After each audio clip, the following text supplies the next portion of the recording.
zuciya ta ba za ta faɗi ba, dai da yarda masoyi ba za ya faɗi ba, dai da kauna zuciya ta ba za ta cutu ba. Ta tsugunna karkice ba za ki so ni ba, kace nake so zuciya ta babu fargaba. Na taho da so a hannuwa na ya zamo kaya, ambato na so nake miki kin kiki saya.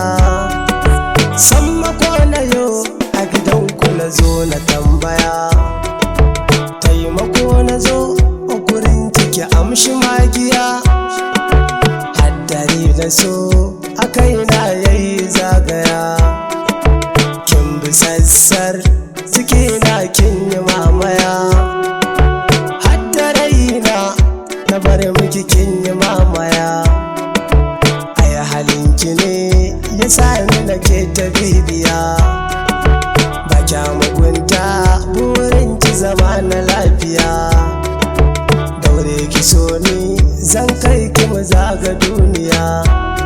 Begen ki nake yi a dare har ma da safiya, indai kika kini zan koma mara lafiya.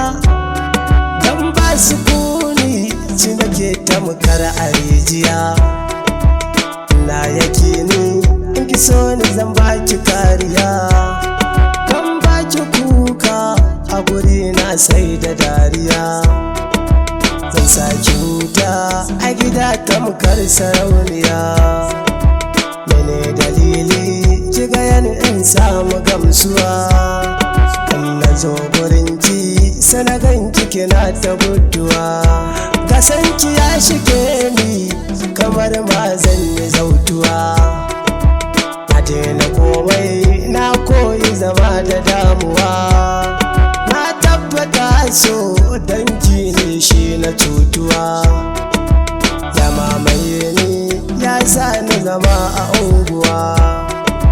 Na jura duka ido ne na zubar ruwa, burina a ganni da ke ne mun yi shakuwa.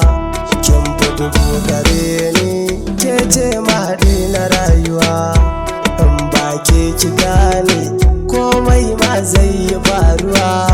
Dan ƙaunar da nake miki ba zai yi ta yo misaltuwa ba.